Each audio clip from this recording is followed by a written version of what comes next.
बहुत सारे लोगों का एक कॉमन क्वेश्चन मेरे पास आता है कि क्या हम दूसरों के लिए कुछ मैनिफेस्ट कर सकते हैं? मतलब माएँ अपने बच्चों के लिए मैनिफेस्ट करना चाहती हैं, गर्लफ्रेंड्स अपने बॉयफ्रेंड के लिए मैनिफेस्ट करना चाहती हैं, वाइफ अपने हस्बैंड के लिए मैनिफेस्ट करना चाहती है। मेरा जवाब है हाँ। हाँ जी, आप मैनिफेस्ट कर सकते हैं। साथ बने रहिए, आज मैं आपको एक बहुत प्रॉपर तरीका बताऊँगी जिससे आप मैनिफेस्ट कर सकते हैं और बहुत पावरफुल तरीका है। मैंने जब-जब किसी के लिए कुछ माँगा है, मुझे हमेशा मिला है। मैंने ये सेम प्रोसेस अपने क्लाइंट्स के साथ डिस्कस करी थी, तो उनको भी रिजल्ट्स अच्छे ही मिले हैं।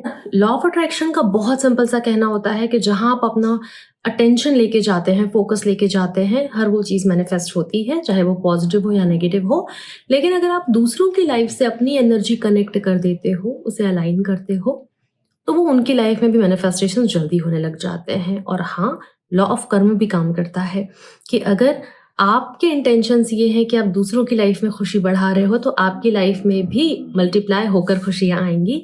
इस टेक्निक की डिटेल्स देने से पहले मैं आपके साथ सक्सेस स्टोरी शेयर करती हूँ। मेरी एक क्लाइंट है, वो अपने भाई के लिए जॉब मैनिफेस्ट करना चाहती थी और उनके भाई ने कई जगह पर रिज्यूमे डाल रखा था, लेकिन कहीं से उनको कॉल नहीं आ रहा था, अपॉइंटमेंट शेड्यूल नहीं हो रहा था। लेकिन विदिन 10 डेज़ इनके भाई का कॉल आया कि 2 दिन पहले अपॉइंटमेंट शेड्यूल हो चुका था और कॉल आ चुका है, जॉइनिंग आने वाली है और पिछली सैलरी से 80% हाइक मिला है इनको। तो ये तो किस्सा है जब एक बहन ने अपने भाई के लिए जॉब मैनिफेस्ट करा। अब मैं आपको बताती हूँ कि मेरी एक और क्लाइंट, वो अपनी किसी पर्सनल प्रॉब्लम के लिए आई थी और उन्होंने मुझसे बातों-बातों में पूछा कि क्या मैं किसी और के लिए कुछ मैनिफेस्ट कर सकती हूँ? मैंने कहा ऑफ कोर्स कर सकते हो, क्या मैनिफेस्ट करना है? उन्होंने कहा मेरी बेस्ट फ्रेंड है, उसका रिलेशनशिप टूट गया है और वो दोनों बहुत सालों से साथ में हैं, मेरी दोस्त और उसका बॉयफ्रेंड। लेकिन अब कुछ मेजर मिसअंडरस्टैंडिंग्स की वजह से ये रिश्ता टूट रहा है और मैं नहीं चाहती ये रिश्ता टूटे।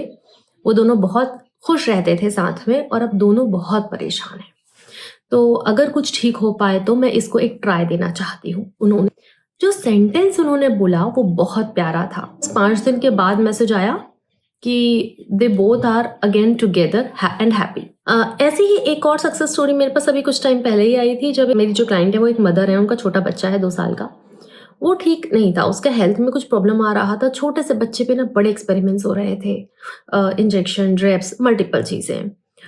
वो एज़ अ मदर वो बड़ी परेशान हो रही थी, उनको डर लग रहा था। फिर उन्होंने, जब हमने अपॉइंटमेंट किया, साथ में बात करी, तब उन्होंने इस मेथड को यूज़ करा। 1 हफ्ते के अंदर उनके बच्चे ने बड़ी कमाल की रिकवरी शो करी। तो बेसिकली ये जो मेथड है, इससे आप कुछ भी मैनिफेस्ट कर सकते हो। जॉब प्रमोशन, जॉब, अच्छी हेल्थ, रिलेशनशिप, आप कुछ भी इससे ठीक कर सकते हो। इसके पीछे साइंस क्या है? भाई क्वांटम एंटेंगलमेंट, ये पूरा जो यूनिवर्स है ये एक ही एनर्जी से बना हुआ है। वही एनर्जी मुझ में भी है, वही एनर्जी आप में भी है और यही कारण है कि हमारी प्रेयर्स, हमारी ब्लेसिंग्स इतने स्ट्रॉन्ग वे में काम करती हैं। हमारे यहाँ तो हम आशीर्वाद में ही भई खुश रहो। मेरे पापा का ये कहना होता था कि जब तुम तभी खुश रहोगे जब तुम्हारे पास वो सब कुछ होगा जो तुम चाहते हो, तभी तुम खुश रहोगे। तो जब हम दूसरे के लिए खुशियाँ माँग रहे हैं और वो काम करती भी हैं, तभी हमारे यहाँ ये भी कहा जाता है, जब कुछ बुरा होते-होते टल जाता है, तो हमारे यहाँ ये कहा जाता है ना कि पता नहीं किसके आशीर्वाद बीच में आ गया था और ये सब होने से रुक गया, या किसका आशीर्वाद बीच में आ गया और हमें बचा लिया कि हम इतनी बड़ी मुसीबत से इतनी आसानी से बाहर निकल गए। इसका मतलब है कि हम दूसरों के लिए चीज़ें मांग सकते हैं। हमारी ब्लेसिंग्स, हमारे वाइब्रेशन, हमारी अच्छी एनर्जी उन पर काम करती है। क्या मेथड है? हमारी one and only super powerful whisper method.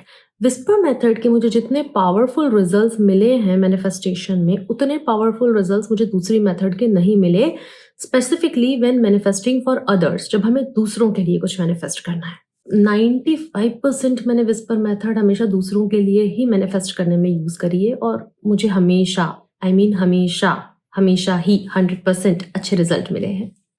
कुछ प्रिकॉशंस मैं ज़रूर देने वाली हूँ, ध्यान से सुनना। सबसे पहले तो विस्पर मेथड जो है एक प्योर मैनिफेस्टेशन मेथड है, इसलिए हम जब मैनिफेस्ट कर रहे हैं तो दूसरे के बिलीव्स बीच में मोस्टली नहीं आते हैं। लेकिन इससे आपके बिलीव्स चेंज नहीं होंगे। आपकी लाइफ में जो आपके बिलीव्स हैं, जो आपने जिन पर अभी तक काम नहीं करा है, तो छोटी-छोटी चीज़ों के लिए डेफ़िनेटली काम कर जाएगी। मगर अगर बिलीव बहुत स्ट्रॉन्ग और नेगेटिव हैं, देन प्लीज़ मेक श्योर कि आप अपने बिलीव पर साथ में काम करते रहें। बिलीफ खराब होने का मतलब है कि यार लाइफ का कोई भी एरिया बहुत स्टक है, हेल्थ ठीक हो ही नहीं रही है, फाइनेंशियल क्राइसिस जा ही नहीं रहा है, रिलेशनशिप में एक के बाद एक कुछ ना कुछ नए ड्रामा आ रहा है। और बहुत इंपॉर्टेंट, विस्पर मेथड से आप दूसरों के लिए सिर्फ अच्छा ही मांग सकते हो। गलती से भी किसी के लिए कुछ बुरा मांगने की गलती मत कर देना। किसी का रिश्ता कभी खराब मत करना, किसी का घर खराब मत करना, किसी का रिश्ता तोड़ना मत अपने फायदे के लिए। तो विस्पर मेथड सिर्फ और सिर्फ अच्छे के लिए यूज होगी। अब करना क्या है, सबसे पहले आपको चूज करना है कि आपको किसके लिए क्या मांगना है। क्लैरिटी अपने आप में बहुत इंपॉर्टेंट टूल है। तो सबसे पहले ये क्लैरिटी चाहिए कि आपको किसके लिए क्या मैनिफेस्ट करना है। सिर्फ एक बार सेंटेंस बोलना, thank you divine for showing मी, फिर जो भी आपको चाहिए। For example, thank you divine for showing me कि मेरे भाई ने मुझे कॉल करके इन्फॉर्म करा कि उसे जॉब मिल गई है। Example number 2, thank you divine for showing me कि डॉक्टर ने मुझे बताया कि मेरे मम्मी के जो ब्लड रिपोर्ट्स हैं वो नॉर्मल हैं। इस तरह से आप एग्जैक्ट सेंटेंस जो आपको चाहिए वो आप बोल सकते हो। एक बार बोलकर क्या करना है जी, लेट गो कर देना है, भूल जाना है कि आपने ऐसा कुछ बोला था या चाहा था या मांगा था। जैसे रिलेशनशिप में कई लोगों को डाउट होता है कि रिलेशनशिप में हम कैसे मैनिफेस्ट करें। तो मैंने जो एग्जांपल आपको दिया कि मेरी क्लाइंट ने अपनी दोस्त और उसके बॉयफ्रेंड का रिलेशनशिप वापस से ठीक करा विस्पर मेथड के थ्रू, और उसने सेंटेंस क्या बोला था, बड़ा प्यारा सा सेंटेंस है, मुझे बहुत ही अच्छा लगा था, शेयर कर रही हूँ। Thank you divine for showing me कि मेरी दोस्त और उसके बॉयफ्रेंड ने एक दूसरे को माफ कर दिया है and they both are reunited with deep love. ये सेंटेंस उन्होंने यूज करा था, मैं रिपीट कर देती हूँ।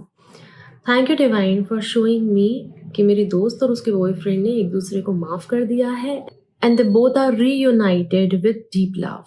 विस्पर मेथड कब कब नहीं काम करेगी, आप किसी के लिए बुरा मांग रहे हो, आप बहुत डेस्परेट हो, आप बिल्कुल शांत हो ही नहीं रहे हो, आप उसको ओवर यूज कर रहे हो आउट ऑफ डेस्परेशन। इस तरह के केसेस में विस्पर मेथड काम नहीं करती है। या आपकी कोई बहुत पुरानी विश है, स्टक है, आपने सब कुछ उस पर ट्राई करके देख लिया है, इस केस में भी विस्पर मेथड काम नहीं करेगी। मैं फिर से कहती हूँ, विस्पर मेथड को जब भी यूज करना हो ना, छोटी सी चीज से स्टार्ट किया जाए।